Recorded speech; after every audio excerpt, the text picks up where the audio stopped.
Le agradezco que continúe la señal del canal del Congreso, el canal de la Unión, y le comento que me encuentro en el Salón Legisladores de la República del Palacio Legislativo de San Lázaro, donde se dará continuidad a la comparecencia de la titular de la Secretaría de Desarrollo Social, la maestra Rosario Robles Berlanga, en la cual se lleva a cabo el análisis de la glosa del segundo informe de gobierno del titular del Poder Ejecutivo Federal en materia político-social. Yo lo invito a que nos acompañe y le dé seguimiento a esta actividad legislativa. Permítame reiterarle la bienvenida a esta Cámara de Diputados. Como es de su conocimiento, al interior de la Comisión Especial de Programas Sociales tenemos un compromiso muy importante con la transparencia y la rendición de cuentas, específicamente con lo relacionado con los padrones de beneficiarios y las reglas de operación de programas sociales. Asimismo, entre otras cosas, en la Comisión Especial hemos elaborado sendas iniciativas de reforma a los ordenamientos que intervienen en los procesos de mejora de las reglas de operación y actualmente estamos impulsando una iniciativa que tiene como finalidad el transparentar y homogeneizar los padrones de beneficiarios de los programas sociales que operan en las diferentes dependencias del Gobierno federal. Es por lo anterior que pugnamos por estos valores para que respondamos a la ciudadanía como se espera de nosotros, con la probidad que estos temas se merecen, para dejar a un lado las generalidades y ser específicos, para encontrar las soluciones a las problemáticas que estos temas envuelven. Reconocemos que de todas las dependencias del Gobierno federal, la sede Sol es la que presenta en su página de Internet la información de padrones de beneficiarios de programas sociales de forma más actualizada.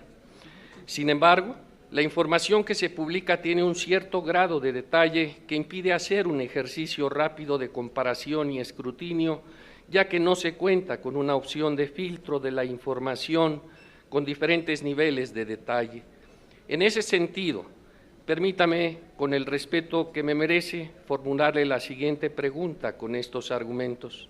En la página 29 del informe que nos ocupa, en el último párrafo dice: a partir del inicio del segundo semestre del 2014, se encuentra en proceso la elaboración del Padrón Único de Beneficiarios de la Cruzada Nacional contra el Hambre, toda vez que no existe antecedente de esta herramienta tecnológica, se cierra.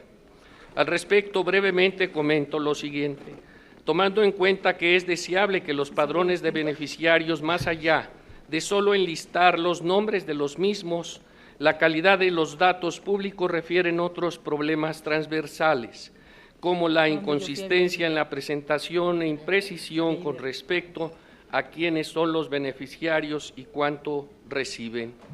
Derivado de lo anterior y como un antecedente, desde el año 2006, el Ejecutivo Federal expidió el decreto por el que se crea el Sistema Integral de Información de Padrones de Programas Gubernamentales, publicado en el Diario Oficial de la Federación, sistema que actualmente es administrado y operado por la Unidad de Evaluación de la Gestión y el Desempeño Gubernamental de la Secretaría de la Función Pública, a efecto de consolidar en una base de datos la información que identifique de manera confiable a los beneficiarios de los diferentes programas de gobierno federal, que entreguen algún tipo de apoyo o subsidio para determinar los elementos comunes entre ellos y con ello estar en posibilidad de evaluar el impacto, la eficacia y la cobertura de los mismos.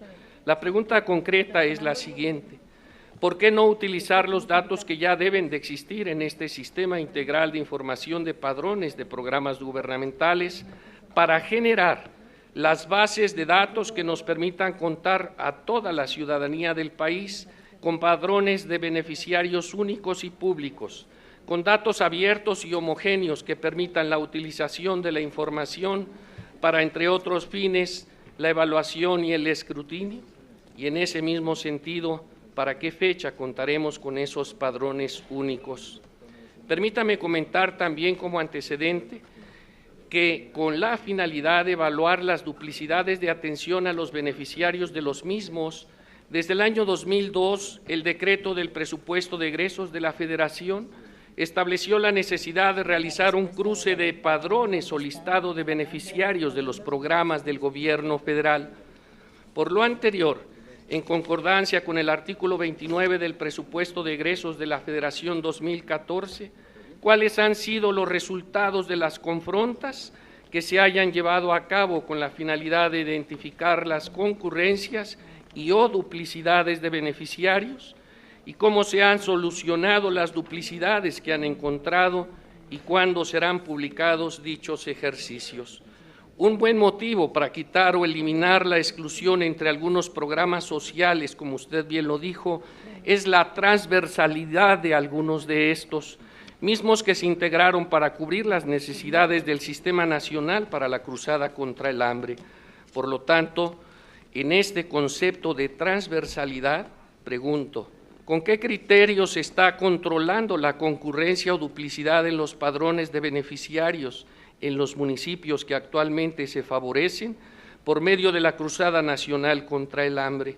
¿Cuál es el ahorro que se ha calculado en función de implementar una acción integrada con respecto al costo-beneficio que se tendría si se hiciera de forma aislada?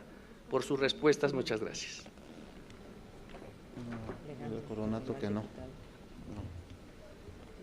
Muchas gracias, compañero diputado, y cerramos con el comentario de la maestra Rosario Robles Berlanga, secretaria de Desarrollo Social, la primera ronda.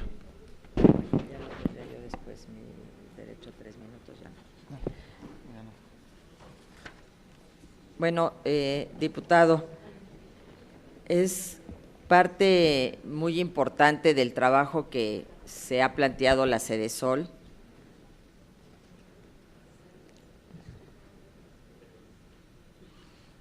Es que le andaba yo respondiendo. Es tener un padrón único de beneficiarios, es fundamental. Y este padrón único de beneficiarios no solo le corresponde a la Secretaría de Desarrollo Social en cuanto a sus programas, sino a todos los programas sociales y de los 3 niveles de gobierno. Hemos firmado convenios con diversas entidades de la República para que podamos compartir esta información. No es un paso fácil. Concebimos los padrones como de propiedad privada y no entendemos muchas veces que estamos hablando de beneficiarios de recursos públicos y que esta información tiene que ser pública y tiene que ser transparente, y que para evitar esa duplicidad requerimos hacer este cruce de padrones y garantizar que a una sola persona no le estamos dando 3 veces el mismo programa. Pongo, por ejemplo, el caso del programa para adultos mayores, que hay estados que tienen este programa, lo tiene el gobierno federal, y sin este cruce de padrones, pues una misma persona pudiera estar recibiendo 3 pensiones para adultos mayores. Entonces, esto es un esfuerzo titánico. Nosotros hemos avanzado en lo que a la Secretaría de Desarrollo Social se refiere. Hemos integrado un padrón único de beneficiarios, cruzando todos nuestros programas sociales, y le llamamos padrón de hogares únicos. El hogar que tiene de 1 a más programas de la Sedesol. Un hogar que puede tener el programa Prospera, la leche liconza, que el niño o la niña están becados, que el adulto mayor tiene su pensión. Es posible que en una familia haya esos diversos programas. Y por eso nuestro padrón cruzó todos los padrones que tenemos en Sedesol y constituyó un padrón de hogares únicos que son beneficiarios de los diversos programas de la Secretaría de Desarrollo Social. Padrón que, por cierto, secretario, diputado, servirá de base para la entrega de las televisiones para la transición digital, porque estamos hablando de las familias en condiciones de pobreza del país. Pero se tiene que hacer un esfuerzo adicional que vaya más allá de la integración de los padrones de Sedesol. En el marco de la Cruzada Nacional contra el Hambre, todas las secretarías que tienen programas les hemos pedido que levanten su quiz. Lo primero que tenemos o debemos de tener es la información pormenorizada de cada uno de esos beneficiarios o beneficiarias. Cuáles son sus características, su nivel de ingreso, las características de su vivienda, el entorno en el que están viviendo. Y son pocos los programas que levantan la quiz. Es un esfuerzo muy grande porque significa personal de campo que esté en la vivienda del beneficiario levantando esta información. Traigo por aquí el cuestionario, es un cuestionario muy largo que se levanta y que permite tener, esta es la quiz, que permite tener toda la información. Casi dice INEGI que nos envidia con esta información que nosotros levantamos para cada uno de estos beneficiarios. Es un proceso largo y costoso, implica recursos cuantiosos para poder tener esta información por cada uno de los beneficiarios. En el caso de Sedesol, estamos haciendo este esfuerzo muy importante, adicionando, por ejemplo, a esta quiz, en el caso del programa de zonas prioritarias, tenemos que levantar hasta la volumetría, porque estamos hablando de pisos firmes, techos firmes, de techos, de muros, etcétera. Entonces se requiere una información adicional que implica un esfuerzo importante. Pero estamos en esa línea de construir este padrón único de beneficiarios. Hay estados, quiero decirlo con mucha claridad, que han actuado con mucha transparencia, como es el caso de Oaxaca, que ha aportado ya a Sedesol todos sus padrones, con la idea de que hagamos este cruce y de que podamos ver dónde hay una complementariedad y dónde hay una duplicidad de programas. Hay estados que ya han firmado los convenios con nosotros para que podamos integrar, pero tenemos todavía muchos problemas de información. Tenemos problemas de información que se derivan hasta de la falta de nomenclatura que hay en el país. Muchas veces tenemos domicilio conocido y tratamos de corregir esta circunstancia con la referencia, señalando, estamos a media cuadra de la iglesia y hay una tiendita Oxxo en la esquina para poder ubicar el domicilio, porque no existe un nombre de esa calle ni existe una numeración. A ese tipo de problemas nos enfrentamos a los nombres que son iguales, a los Juanes Pérez que hay por todos lados, y entonces sí hay una complejidad, es un trabajo muy exhaustivo, pero estamos en esa línea y por supuesto compartimos la preocupación y el que pueda ser una decisión del Congreso de la Unión, el que se establezca la ruta crítica para llegar a tener este padrón único de beneficiarios. Gracias. Muchas gracias, maestra secretaria. Cerramos la primera ronda y iniciaríamos la segunda ronda de preguntas y comentarios, y se le daría el uso de la voz al diputado Luis Antonio González Roldán para formular sus preguntas, y tiene 5 minutos para ello. Ya traigo aquí un desorden.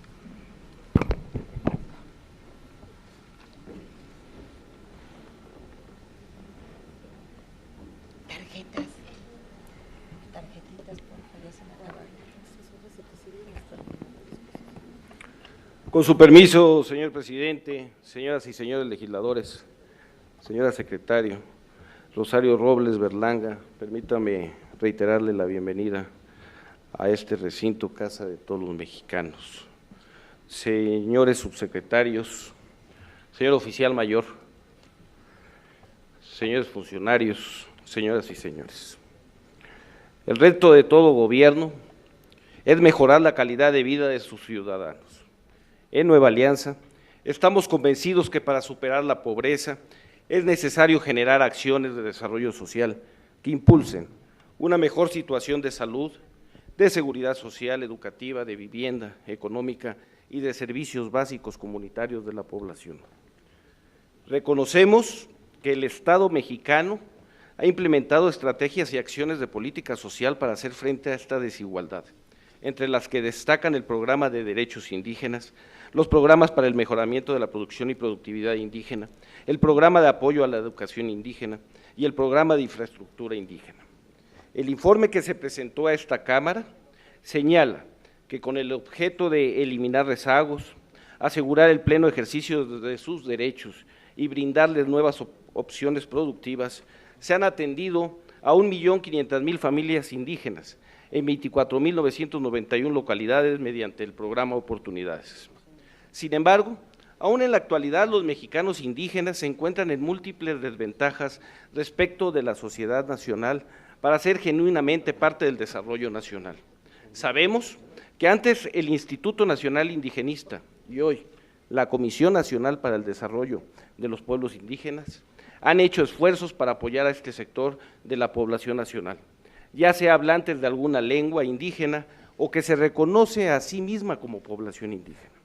De acuerdo con el censo de 2010, la población indígena, considerando hablantes de lengua, llegó a 18.1 millones, esto es 16% de la población total nacional. Es un número importante de mexicanos que requieren de atención y respeto a sus derechos y cultura indígena. Para Nueva Alianza, la política social no debe ser tomada como asistencial, es decir, debe ser un mecanismo para que las personas y comunidades indígenas logren una autonomía que les permita dejar las condiciones de pobreza y marginación, integrándose de manera activa a la economía productiva. En este sentido, señora secretaria, nos gustaría saber qué cambios relevantes tendrá la política social para incluir a las comunidades y grupos indígenas al desarrollo nacional y cerrar la brecha de desigualdad. ¿Qué acciones se están realizando desde su dependencia para contribuir a reducir la pobreza y la desigualdad? En otro orden de ideas, dos de los principales impactos positivos del programa Oportunidades se documentaron en las áreas de educación y de salud. En educación, las evaluaciones mostraron que se elevaron los años de escolaridad de los niños, se fortaleció la transición entre niveles básicos y medio superior, se redujo la brecha de género en la asistencia escolar y entre la población indígena y no indígena. Por otra parte, en materia de salud, se identificaron efectos sobre la reducción de la prevalencia de las enfermedades gastrointestinales, se redujo la mortalidad materna e infantil y se elevó la asistencia a centros de salud.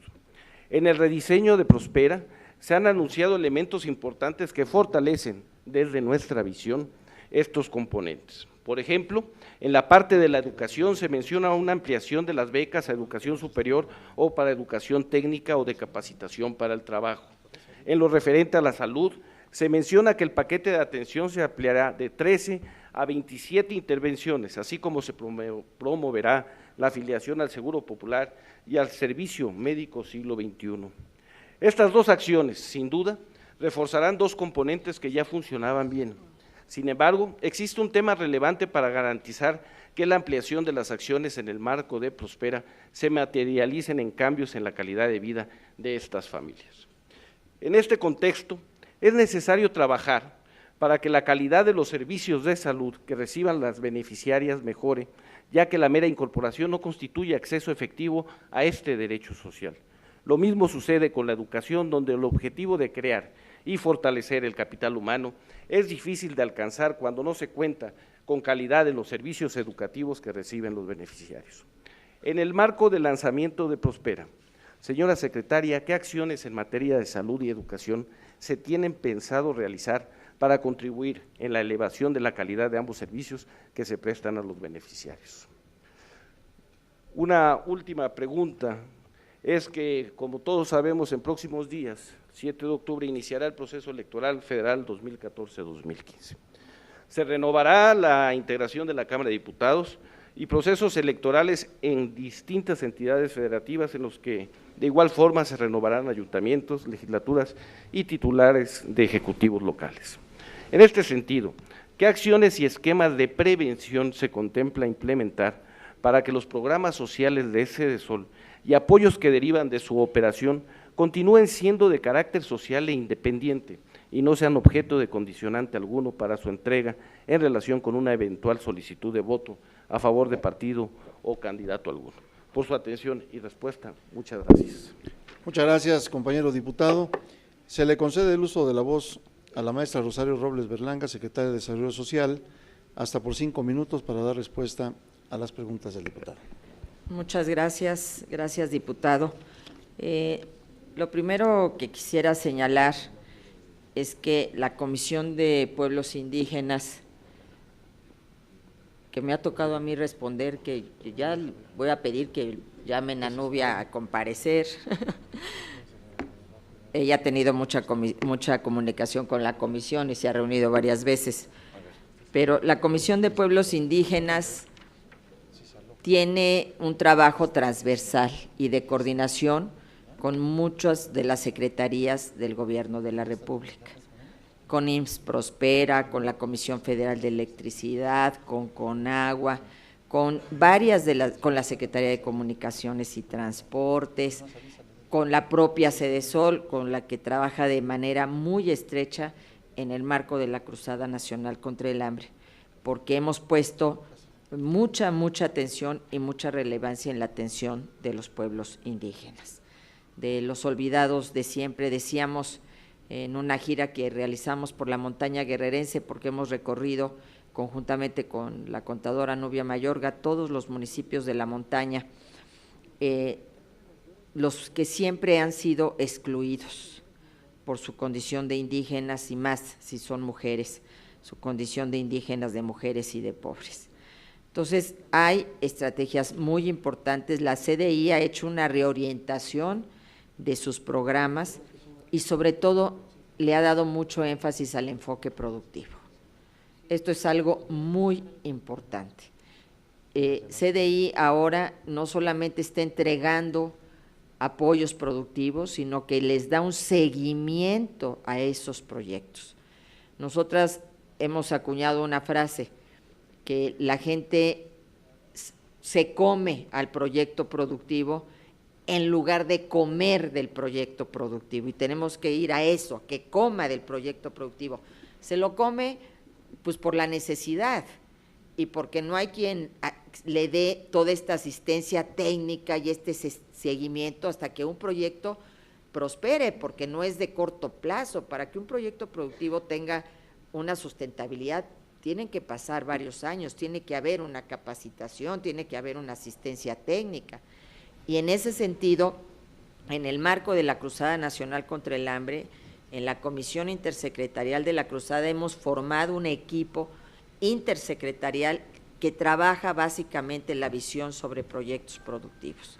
En lugar de que cada secretaría dé proyectos productivos sin ton ni son, creamos prácticamente lo que sería una ventanilla única que permita que estos proyectos productivos tengan direccionalidad, tengan una eficacia, tengan un seguimiento y nos permita realmente lograr que estas familias tengan una mejor condición de vida, y en ese esquema está trabajando la CDI, además de lo que ya mencionábamos de manera muy importante en procesos de electrificación, de introducción de agua potable, de drenaje, de ollas de agua, participa con nosotros en una parte de los comedores comunitarios y en todas estas estrategias que tienen que ver con los pueblos indígenas.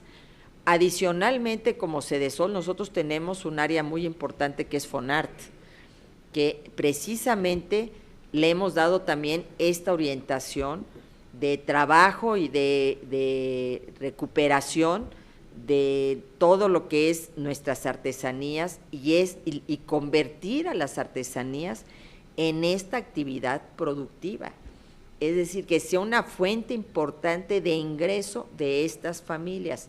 Hay incluso hasta iniciativas legislativas que permitan abundar en este tema, y cuando hablamos de FONART estamos hablando de los pueblos indígenas de México, que además nosotros hemos procurado no solo fortalecer esta parte productiva, sino de comercialización, desarrollar nuevos esquemas que permitan y diseños que permitan hacer más atractivas todas estas artesanías.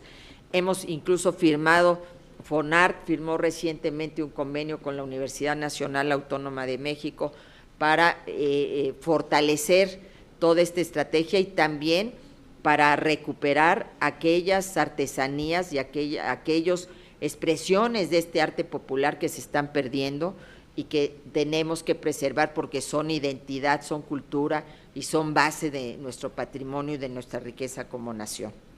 En el caso del blindaje electoral, concluyo, al rato hablaré un poquito más de Prospera y una parte que usted mencionaba, que tiene que ver con educación y salud, que ya lo hemos mencionado, pero que me interesará reiterar, pero es muy importante señalar que estamos muy preocupados para que el año que viene los programas sociales estén blindados y estén ajenos a cualquier proceso de carácter político. Hemos tenido una reunión con el doctor Lorenzo Córdoba para establecer bases de actuación de la Secretaría de Desarrollo Social, además en el marco de las nuevas leyes electorales, y también tenemos un protocolo que ustedes pueden consultar en nuestras páginas, en la página de Sedesol, de actuación de nuestros servidores públicos de Sedesol en el proceso electoral del año que viene.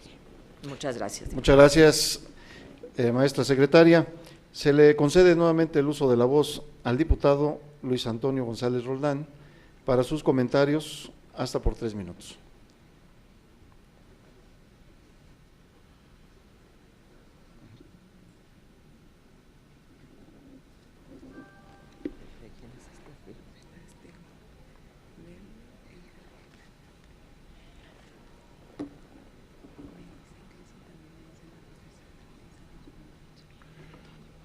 Con su permiso, señor diputado presidente, en primer término agradecer a la señora secretaria las respuestas a las preguntas planteadas a nombre de mi grupo parlamentario Nueva Alianza.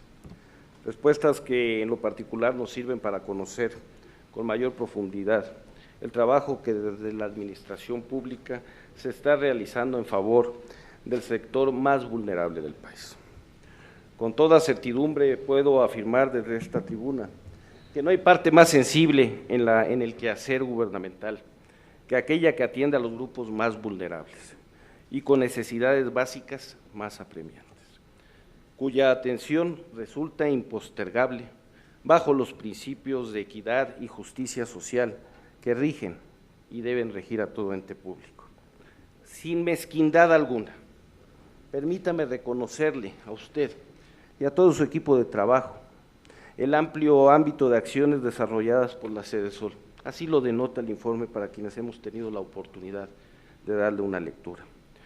Los cuales, acciones que se han visto incrementadas, no nada más de manera cuantitativa, sino cualitativamente respecto de periodos anteriores, evidenciando con ello una mayor precisión en la detección de necesidades, en el diseño de políticas y acciones y un incremento de los resultados favorables. Reconozco la justeza de la denominada política social de nueva generación, su objetivo de transformar y de cambiarles la vida de manera radical a millones de mexicanos, precisamente la de aquellos con mayores carencias. Un México distinto debe cimentarse desde sus raíces en la retribución de los grupos más vulnerables. Uno de los ejes torales en los que el Gobierno de la República ha sustentado su política social versa en el Plan Nacional de Desarrollo 2013-2018. Destaca la coordinación interinstitucional a la cual usted hacía referencia de los 3 órdenes de gobierno, la atención por ámbitos geográficos, el incremento de recursos a los programas y de manera fundamental la especificidad de los programas por grupos y personas, identificando plenamente las necesidades particulares y los instrumentos para su atención. El programa sectorial de desarrollo social resulta preciso, ya que atiende de manera específica a grupos y personas en los rubros de alimentación, salud y educación, todos ellos prioritarios sin duda alguna. Cada mexicano debe de manera irrestricta tener acceso a una alimentación adecuada y suficiente, y a los servicios médicos. En este sentido, desde nuestra visión es positivo el universo de 595,765 familias en pobreza extrema beneficiadas con la tarjeta Sin Hambre dentro del programa de apoyo alimentario. Permítame también, sin mezquindades, destacar el ámbito correspondiente a la educación, sobre el cual nuestro partido, mi partido, mantiene un especial interés como factor de cambio y desarrollo. Los apoyos otorgados a distintos niveles de educación escolar permitirán el incremento de las capacidades de desarrollo individual y la posibilidad de reducir la deserción. Los recursos aportados a este rubro son significativos, nunca suficientes. Señora secretaria, a nombre del Grupo Parlamentario de Nueva Alianza, permítame darle las gracias y estaremos atentos a las acciones que desarrollen desde su dependencia. Es cuanto. Muchas gracias, compañero diputado. Se le otorga el uso de la voz a la compañera diputada Lilia Aguilar Gil para formular sus preguntas hasta por 5 minutos.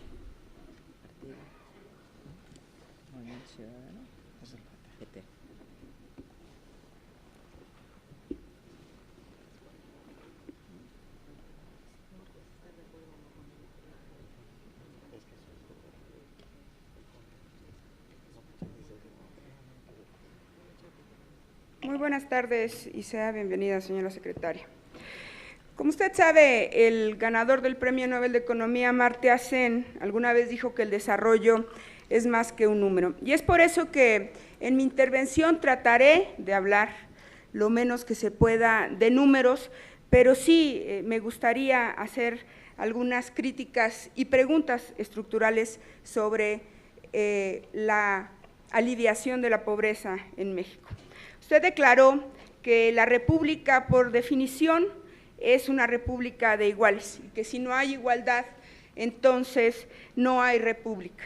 Me parece que entonces en México la definición no aplica, porque los 11.5 millones de mexicanos que viven en condiciones de pobreza extrema y alimentaria nos dicen pues que este principio no se cumple. El mismo Amartya Sen, que usted me imagino conoce mucho mejor que yo, señaló que el desarrollo como libertad se debe de enfocar en los fines y que la libertad debe de ser usada para lograr los objetivos de la vida de una persona. Usted sabe, señora secretaria, que nadie puede elegir qué quiere hacer en su vida, si está viviendo en condiciones de pobreza, es más, si está viviendo con hambre. Es pues el hambre la limitante más grande de la libertad. El desarrollo de capacidades individuales depende de adecuados sistemas económicos y sociales. Y aquí es donde creo que vale la crítica. Pareciera que en este gobierno no existe verdaderamente un proyecto de desarrollo social. Pareciera que existe un proyecto de reforma energética, un proyecto inclusive en el tema de telecomunicaciones, y yo he dicho que inclusive un aeropuerto que pareciera que nos lleva al primer mundo, pero evidentemente no existe ni una política industrial y mucho menos una política social, y lo digo respetuosamente. El Estado y la sociedad, pues, deben de salvaguardar las capacidades humanas y crear buenos mecanismos institucionales, y nos parece que en México esto no se está haciendo con efectividad. 25 años de programas sociales que han aumentado en 13 millones, los pobres lo dicen todo. Y aquí es, señora secretaria, donde vienen mis preguntas. Me parece que la mejor muestra de esto es la ya tan mencionada Cruzada contra el Hambre en esta comparecencia. Cruzada contra el Hambre que creo que se ha dicho ya que ha sido no solamente un fracaso, yo tengo el ejemplo muy claro en Chihuahua, sino ha sido de manejo completamente electoral, donde los responsables del PRI son quienes manejan estos apoyos. Al menos en Chihuahua, mi estado, hay enormes filas en las tiendas y las personas tienen que esperar hasta 3 días para recibir la ayuda, y yo digo que algo anda mal cuando un indígena tiene que recorrer cientos de kilómetros solamente para reclamar su apoyo para combatir el hambre. Entonces, señora secretaria, yo le preguntaría, ¿cuáles son los elementos de cambio estructural y sobre todo de desarrollo de capacidades que realmente tiene la Cruzada contra el Hambre? No es nada más un programa de entrega de alimentos. Si realmente viene a generar un cambio estructural en la nación, ¿cuál es este cambio estructural y cómo se generarán capacidades para los mexicanos? Sobre todo, no en la Cruzada contra el Hambre, sino también en el más grande de los proyectos de la lucha contra la pobreza en este país, Oportunidades Ahora Prospera, donde yo le haría la misma pregunta. dónde se genera el cambio estructural y dónde se crean capacidades, pero sobre todo si el cambio realmente de Prospera fue estructural o hubo un cambio nada más de nombre, y lo digo con mucho respeto. En el tema de Guerrero, para finalizar, creo que ha habido un engaño en el tema de la entrega de casas damnificadas, en lo que se refiere al azote que hubo de la tormenta Ingrid y del huracán Manuel, donde se le prometió a la gente reubicarla y darles una casa para rehacer su vida luego de la tragedia. Lo único que recibieron, al menos eso se reporta, fueron 4 paredes mal hechas, un techo de lámina que al primer aironazo saldrá volando sin drenaje y sin sistema de agua. Yo preguntaría por qué se permitió que se entregaran 6,090 casas para los damnificados de la tormenta Ingrid y el huracán Manuel, con un costo por unidad, y ahí usted me corregirá si me equivoco, de 120,000 pesos a las personas que ya estaban en una situación difícil. En tan terribles condiciones, señora secretaria, yo tengo acá las fotos de estas casas que podré pasárselas y podré enseñárselas de lo que están entregando en Guerrero. Usted ha visto las condiciones en que se encuentran estas casas, me imagino, y le pregunto si considera que estas casas son dignas y que fueron construidas, y si fueron construidas tomando en consideración las condiciones climatológicas del estado de Guerrero, que en primera instancia generaron la necesidad de entregarlos. ¿Por qué se le asignó además, señora secretaria, a Faisal SADCB el proyecto para construir estas casas? Y si así es como se entregan todas las obras del gobierno federal para ayudar a los más necesitados, ¿y por qué Sedesol le pidió a los beneficiarios de estas casas que firmaran un documento de entrega que pone un candado a cualquier tipo de queja después de recibir la casa? Yo agradezco la atención que usted ha puesto a esta intervención y le agradezco sus respuestas puntuales. Muchas gracias. Muchas gracias, compañera diputada, y se le otorga el uso de la voz hasta por 5 minutos a la maestra Rosario Robles Berlanga, secretaria de Desarrollo Social. Primero, habría que decir que en efecto tiene que ser una ambición de todos que la República sea de iguales, que la igualdad sea uno de los valores y de los principios que rijan en nuestro país. Es la aspiración y el deseo de todos, y que no importa el origen y la característica del hogar en el que se nace, si se tienen las mismas posibilidades y si se pueden ejercer los mismos derechos. No lo veo yo como un problema, lo veo como una aspiración. No sé si usted esté en contra de que la República tenga como distintivo precisamente la igualdad. Para mí es un principio básico que guía toda la acción del gobierno, y precisamente como el hambre es un obstáculo para la libertad, es que en primerísimo lugar el presidente Peña se planteó esta cruzada nacional contra el hambre, ir ahí en donde están los más pobres de los pobres. No son todos los mexicanos que están en condición de pobreza, sino los que tienen las mayores carencias, entre ellos la carencia alimentaria. Y de ahí pusimos en marcha la Cruzada Nacional contra el Hambre. Yo he visitado Chihuahua bastantes ocasiones. Quiero decirle que además de comedores comunitarios, en Chihuahua se han creado los centros de atención a beneficiarios, cercanos a donde viven las familias, para que puedan intercambiar su tarjeta sin hambre por 15 productos básicos de las tiendas de ICONSA a las que antes no tenían acceso y a las que no tenían derecho, en zonas urbanas, en zonas indígenas, y esta es una política que ya abarca más de 550,000 familias en todo el país, que por alrededor de 640 pesos al mes van e intercambian por estos 15 productos básicos, que son además avalados por nutriólogos, porque se trata de fomentar la nutrición familiar.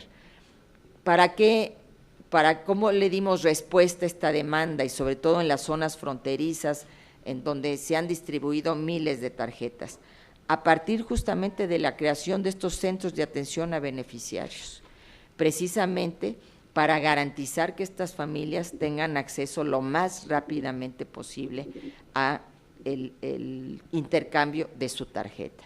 Hemos creado cada vez más centros de atención a beneficiarios para que las familias no tengan que hacer mucho tiempo en la compra de estos productos. ¿Qué pasó en la primera ocasión? Que es probablemente a la que usted se refiera. Seguramente no está usted todos los días ahí porque sus labores de diputada pues evidentemente son muy relevantes. En la primera ocasión estas familias recibieron un equivalente a más de 3,000, 4,000 pesos porque eran varios meses acumulados, y las familias llegaron a estos centros de atención a cambiar estos 4,000 pesos de una sola emisión. Esto evidentemente generó un problema que fuimos solucionando en la medida que fuimos abriendo más centros de atención y en la medida que las familias cada mes ya solamente tienen acceso a 640 pesos, lo que ha permitido normalizar en gran medida la situación de estos centros de atención a beneficiarios. De ninguna manera, y vuelvo a insistir, todas las familias que participan en la tarjeta Sin Hambre, que es el personal de Prospera quien levanta estas cédulas de identificación, las quiz, que califica si esta familia es beneficiaria o puede ser beneficiaria, y algo que no se había hecho nunca. Por primera vez, tanto para el caso de Prospera como para este otro programa, se puede acceder a la información y la familia puede acceder para saber por qué no fue seleccionada y cuáles fueron los criterios técnicos para evitar o para no incluirlas en este tipo de programas. En el caso de Guerrero, yo quiero ser muy enfática, no hemos entregado 6,090 viviendas. Ojalá ya las hubiéramos entregado, señora diputada. Vamos en 2,500 viviendas. Y estas viviendas, el 80% son constructoras guerrerenses. No es una constructora, son muchas constructoras que están participando en este esfuerzo titánico de reconstrucción de un estado que fue devastado. No solamente estamos hablando de viviendas que incluso son mejores a las que antes se entregaban. Usted se está refiriendo a viviendas que no son las de la reconstrucción y que son de piso firme, techo firme o muro firme y que es simplemente un mejoramiento de vivienda. Las nuevas viviendas que se están entregando, que le corresponden a la Secretaría de Desarrollo Urbano y Territorial, son viviendas de 2 habitaciones, viviendas que, un ejemplo muy claro es el caso de La Pintada, que se rehizo por completo el pueblo. Próximamente el presidente Peña estará en El Capricho, que es otra de las reubicaciones. En Chilpancingo se reubicó a toda la gente que estaba en los márgenes del río, precisamente para que estén en mejores condiciones, pero además se han reparado 6 carreteras, 11 puentes, 1,038 caminos que se están reparando, 660 obras de agua potable, de drenaje, de desasolve de los ríos para evitar mayores inundaciones. Se están realizando estas viviendas que serán en su totalidad más de 5,000, hoy se ha entregado la mitad de las viviendas, además de la reparación de los daños parciales en Guerrero. Se está trabajando en muchos rubros en la reconstrucción de escuelas, y quiero decirle que no ha sido un proceso fácil, porque hay lugares y hay todavía 51 escuelas en donde los niños están en aulas provisionales por la sencilla razón de que no hay terrenos, por las características de la montaña guerrerense, que no permite tener terrenos en donde pueda construirse una escuela en condiciones de seguridad para esos niños y esas niñas. Y en todas estas obras de construcción de las viviendas se hacen previamente labores de mitigación, justamente para evitar riesgos como los que se vivieron el año pasado con la tormenta Ingrid y Manuel. Insisto, se acaba de presentar un informe ante el Consejo de Reconstrucción del Estado de Guerrero, fue documentado con fotografías, con el ejercicio presupuestal, y todavía falta mucho por hacer en la reconstrucción de Guerrero, pero toda la obra que está realizando el presidente Peña está en muchas mejores condiciones que cuando estaban esas familias antes de la tormenta Ingrid y Manuel. Gracias. Muchas gracias, maestra secretaria. Se le otorga el uso de la voz al compañero diputado Héctor Hugo Robledo Gordillo para formular sus comentarios hasta por 3 minutos.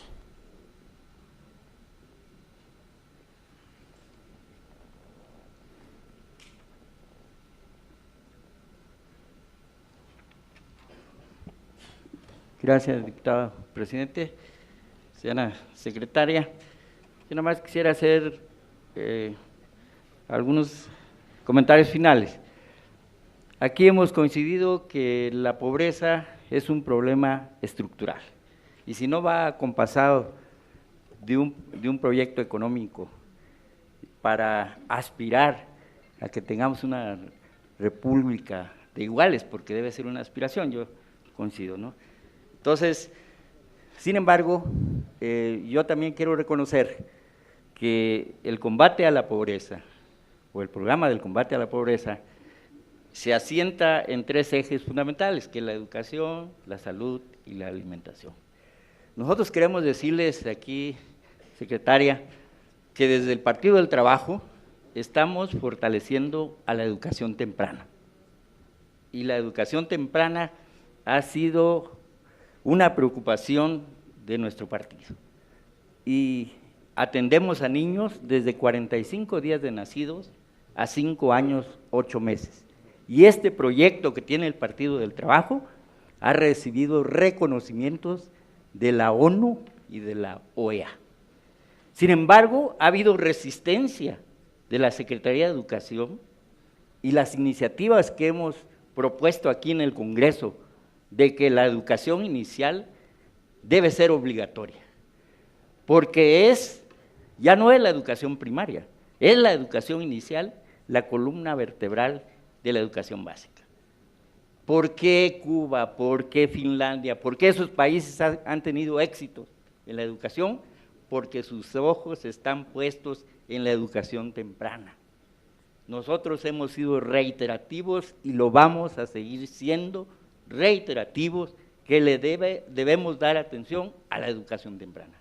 Sin que se fortalezca la educación temprana, no vamos a tener éxito, porque es allí donde se desarrollan los millones y millones de neuronas de los niños, y si no se les da la estimulación adecuada, esos niños no van a poder desarrollar sus inteligencias múltiples.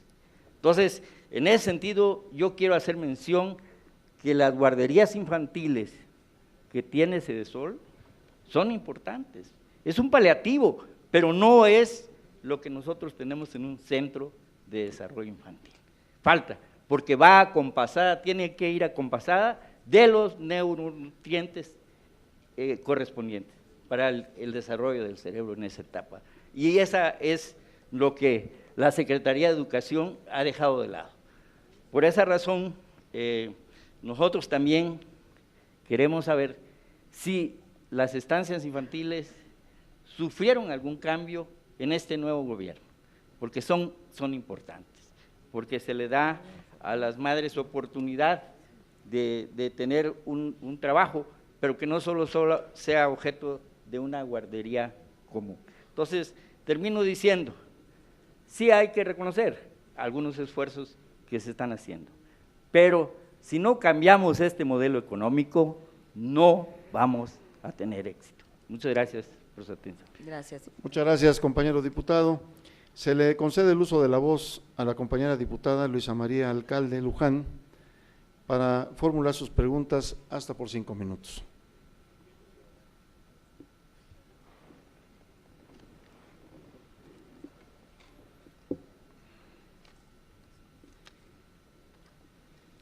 Gracias, presidente. Buenas tardes, secretaria. Buenas tardes a todos y a todas.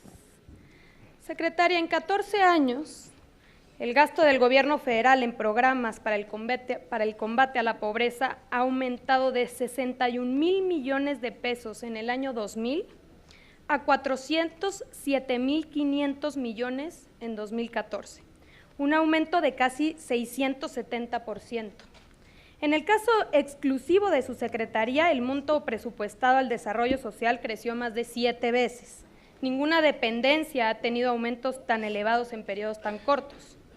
Buena parte de este presupuesto se ha destinado a programas como Solidaridad, pasando por Progresa y Oportunidades, las cuales de 2000 a 2014 aumentaron 748%. Si crece la inversión y crecen las familias beneficiadas, uno esperaría la lógica reducción de los niveles de hambre y de pobreza, pero este no es el caso. A pesar de todos estos programas sociales, la pobreza también ha crecido y sigue creciendo a pasos acelerados. Desde 1992, cuando el PRI propuso en marcha el primer programa de solidaridad, los niveles de pobreza, lejos de disminuir, aumentaron en 4.5 millones. En el sexenio de Felipe Calderón se incrementó a 12 millones de pobres. En los 2 años que van del gobierno de Peña Nieto, la situación sigue empeorando. Hasta ahora se suman a la lista 2.1 millones más de pobres. Esto significa que 105,000 mexicanos caen en la pobreza cada mes, una dolorosa y vergonzosa tendencia. Estas estadísticas nos llevan a 2 reflexiones. Primero, que los programas de asistencia social que llevan 14 años replicándose con distintos nombres en México, como el de Prospera, han sido un fracaso y no han logrado cruzar el umbral de desamparo ni bajar en lo más mínimo los niveles de pobreza. Pero segundo, que es necesario ver el problema de la pobreza desde otra perspectiva, relacionándolo con el modelo económico y el laboral. Hoy se ha subrayado la necesidad de combatir la pobreza por la vía de la mejora salarial y la formalización de las relaciones de trabajo encubiertas. Como ejemplo concreto, pongo el del Distrito Federal, donde se está dando estabilidad en el empleo a las personas que trabajan por honorarios.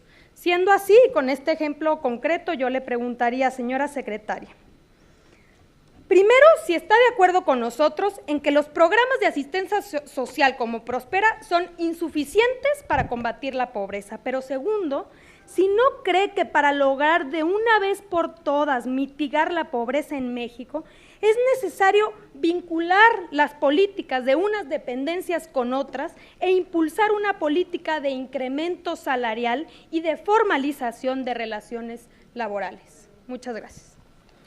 Muchas gracias, compañera diputada. Se le concede el uso de la voz a la maestra secretaria Rosario Robles Berlanga para dar respuestas a las preguntas. Muchas gracias, diputada. Quiero decir que el último dato que se tiene sobre la pobreza es 2012. No hay ningún dato adicional ni ningún registro de la instancia competente para medir la pobreza, que es Coneval, que hable de información relacionada al sexenio del presidente Enrique Peña Nieto. Esta información se dará a conocer en 2015, apenas se está levantando la encuesta de ingreso y gasto del INEGI, que es con base en la cual posteriormente Coneval hace sus mediciones y presenta la evaluación ya de 2 años, que serían 2013-2014. Entonces, no hay ningún dato que indique que la pobreza durante este sexenio se ha incrementado y, pues, para ser justos con el mecanismo que como mexicanos nos hemos dado, que es la medición por parte de Coneval, que además ya es constitucionalmente un órgano autónomo y que seguramente en este periodo ordinario de sesiones se discutirá la ley reglamentaria para darle ya esta calidad, pues esperaremos a sus datos para saber cuál es la medición de la pobreza. Prospera no es un programa de asistencia, es un programa de inclusión social y hemos hecho énfasis por las preguntas en la parte de salud, de educación, de alimentación, y ahora me gustaría mucho hacer énfasis en lo nuevo del programa, porque no es de ninguna manera un cambio de nombre. No hay hoy en México un programa de inclusión financiera para 6.100.000 familias que les permita tener acceso a crédito barato, a una tasa del 9.9% anual en plazos muy favorables, un crédito preaprobado. No hay ninguna institución, ni de la banca mexicana, ni servicio financiero, ni instituciones que se hayan creado que lleguen a este segmento de la población que no sea la usura o el agiotismo. Y hoy vamos a llegar a través de la banca de desarrollo para incluir a millones de familias que han sido excluidas de los servicios financieros. ¿Por qué podemos hacer esto? Por la reforma financiera. Sin la reforma financiera, esto no hubiera sido posible. La reforma financiera fortaleció la banca pública mexicana, fortaleció los instrumentos del Estado mexicano para hacerle frente al tema del crédito y el acceso al crédito de las familias más pobres del país. Este es el programa de inclusión financiera más ambicioso que hay en América Latina, y yo no puedo hablar de fracaso, diputada, pues porque apenas lo acabamos de anunciar, es decir, hay que darle el beneficio de la duda y un tiempito de desarrollo para que podamos realmente evaluar. Nosotros estamos planteando que en 2 años habremos de terminar este proceso de inclusión financiera. Segundo, modificamos las reglas de operación de 15 programas productivos que tienen que ver, primero, con la producción de la tierra, porque el 40% de estas familias tienen acceso a la tierra y sin embargo no tienen crédito, no tienen asistencia técnica, no tienen apoyos. Y ahora, con esta preferencia a las familias Prospera, van a tener acceso a estos proyectos productivos, a estos programas productivos y a estos recursos que les permitan producir ahí en sus lugares de origen. Adicionalmente, formarán parte de manera prioritaria de los programas de emprendedores y de los programas de economía social. Y algo muy importante, a los jóvenes Prospera se les incluirá en el Servicio Nacional de Empleo para que tengan acceso a un empleo y puedan tener un ingreso. Aquí todos hemos coincidido, y lo dije yo desde mi primera intervención, la política social tiene que estar vinculada a la política económica, y por eso las reformas que sientan las bases para un mayor desarrollo y crecimiento del país. Si el país no crece, vamos a seguir conteniendo la pobreza, pero no vamos a transformar en efecto estructuralmente la condición de pobreza de millones de familias mexicanas. Y tan estamos convencidos de que tiene que haber cambios a nivel económico, es que se han fortalecido todos estos instrumentos que son instrumentos del Estado mexicano. Hemos recuperado capacidad del Estado mexicano en materia social, hablo de Liconza, hablo de Diconza con su capacidad reguladora y eventualmente de control de precios si hay condiciones especulativas en el mercado, hablo de la competencia como un mecanismo precisamente para garantizar una economía mucho más dinámica y una mayor inclusión de amplios sectores de la población, y hablo de lo que ha señalado el secretario del Trabajo, de que en próximos meses se habrá de desincorporar el salario mínimo de muchas normatividades a las que está vinculado y a las que está atado y que han mantenido este salario en esa condición. Entonces, hay una visión integral y estamos absolutamente claros, y yo siempre lo he dicho, el mejor secretario de Desarrollo Social es y debe ser el secretario de Hacienda. Muchas gracias. Muchas gracias, maestra secretaria. Nuevamente le damos el uso de la voz hasta por 3 minutos a la diputada Luisa María, alcalde de Luján, si es tan amable. Todas estas las conocí, bebés. A todas, pues Berta y Arturo. Secretaria, esperaremos ese tiempo para verificar en efecto el incremento de la pobreza durante los 2 años de ya el ejercicio de Peña Nieto.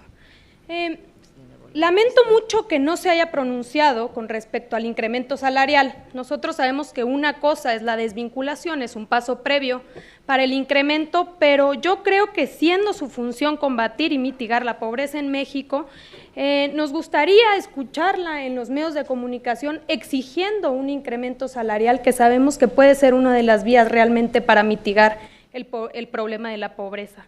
También exigiéndole al gobierno federal que, como lo prometió hace un año, en la nueva recaudación, todos estos recursos sean utilizados para el seguro de desempleo y la pensión universal, que también estoy convencida que ayudarían a mitigar el problema de la pobreza.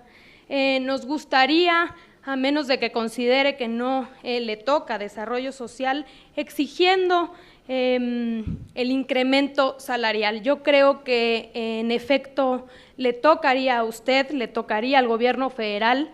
Ya está una iniciativa de desvinculación hoy en el Congreso que esperamos que pueda apoyar el gobierno, el Distrito Federal y el PRI como grupo parlamentario, pero que usted también abandere estas causas, porque estoy convencida que ni prospera ningún proyecto, ningún programa de asistencia social lo va a lograr como no lo ha logrado durante los últimos 14 años.